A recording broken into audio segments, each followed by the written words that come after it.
కాంగ్రెస్ పై మాజీ మంత్రి హరీష్ రావు తీవ్ర స్థాయిలో విరుచుకుపడ్డారు. ఈ ప్రభుత్వ హయాంలో రైతులు అప్పుల పాలయ్యారని ఫైర్ అయ్యారు. ఇది రైతు వ్యతిరేక ప్రభుత్వమని విమర్శలు ఎక్కుపెట్టారు. రుణమాఫీ చేస్తానని దేవుళ్ల మీద సీఎం రేవంత్ ప్రమాణం చేసి ఆ మాటను మరిచారన్నారు. రైతు బంధు ఎప్పుడిస్తారో చెప్పాలని డిమాండ్ చేశారు హరీష్ రావు.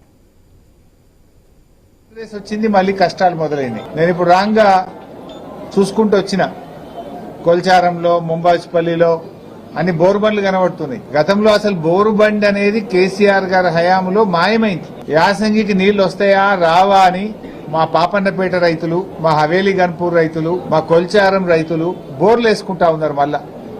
అంటే మళ్ళీ అప్పుల పాలవుతున్నారు రైతుల పరిస్థితి. మీరు రైతులకు స్పష్టత అయ్యారా?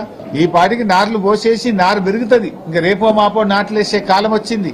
ఎవరు రైతుల బాధ వినే పరిస్థితి లేదు. ఇక్కడ ఈ ప్రభుత్వం మొద్దు నిద్రపోతా ఉంది. రైతులకు స్పష్టత ఇచ్చేటువంటి పరిస్థితి లేదు. అందువల్ల మేము ప్రభుత్వాన్ని డిమాండ్ చేస్తా ఉన్నా, తక్షణమే రైతులకు యాసంగి పంటకు నీళ్ల విషయంలో స్పష్టత ఇవ్వండి. లేదంటే క్రాప్ హాలిడే ప్రకటించి రైతులకు నష్టపరిహారం అని ఇవ్వండి, డబ్బులు ఇవ్వండి. ఇదే మెదక్ వచ్చిన ముఖ్యమంత్రి గారు ఏడుపాయల అమ్మవారి మీద ప్రమాణం చేసి, మెదక్ చర్చి మీద ప్రమాణం చేసి రుణమాఫీ చేస్తా 15 ఆగస్టు కల్లా అన్నాడు. ఎన్ని 15 ఆగస్టులు పోయినాయి రేవంత్ రెడ్డి? ఎందుకు ఈ రోజుకు రుణమాఫీ పూర్తి కాలేదు? కేవలం 40% మంది రైతులకు మాత్రమే రుణమాఫీ జరిగింది.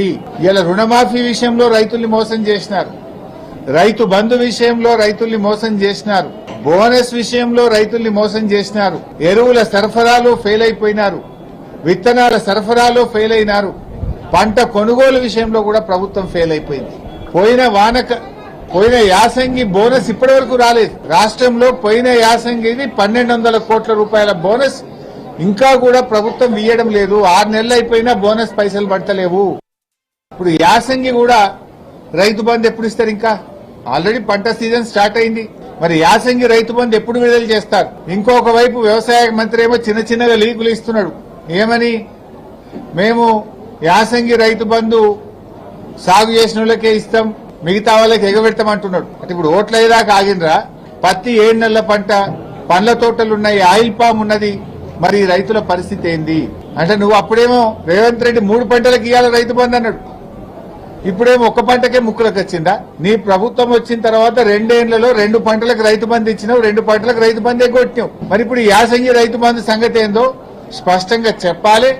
అందరూ రైతులకు కూడా యాసంగిలో రైతు బంధు నిధులు వెంటనే విడుదల చేయండి, తక్షణమే రైతు బంధు డబ్బులు విడుదల చేయాలని చెప్పి మేము ప్రభుత్వాన్ని డిమాండ్ చేస్తా ఉన్నాం. వ్యవసాయం బంద్ చేయమంటున్నావా రేవంత్ రెడ్డి? ఒక ఆలోచన ఉండాలి కదా. ఒక పాలసీ తెచ్చినప్పుడు దాంట్లో ఉన్న సాధక బాధకాలేంది, ఇబ్బందులేందో కనీస అవగాహన ఉండాలనా లేదా? ఏది పట్టారే తుగ్లక్ లెక్క ఒక కొత్త పాలసీ తెస్తే ఎంత ఇబ్బందులు పడాలి రైతులు? ఇదొక తుగ్లక్ నిర్ణయం. దీని వెంటనే వెనక్కి తీసుకురావాలని చెప్పి మేము కోరుతా ఉన్నాం. ఆనాడు కేసీఆర్ పాలనలో కరెంటుకి ఇబ్బంది లేదు, యూరియాకి ఇబ్బంది లేదు, రైతు బంధుకు ఎదురు చూసే పరిస్థితి లేదు, పంట కొనడానికి ఇబ్బంది లేదు. ఇప్పుడు అన్ని బాధలే. బీజేపీ వాళ్ళేమో కపాసి యాప్ పెట్టి పత్తి రైతులను ముంచిండ్రు.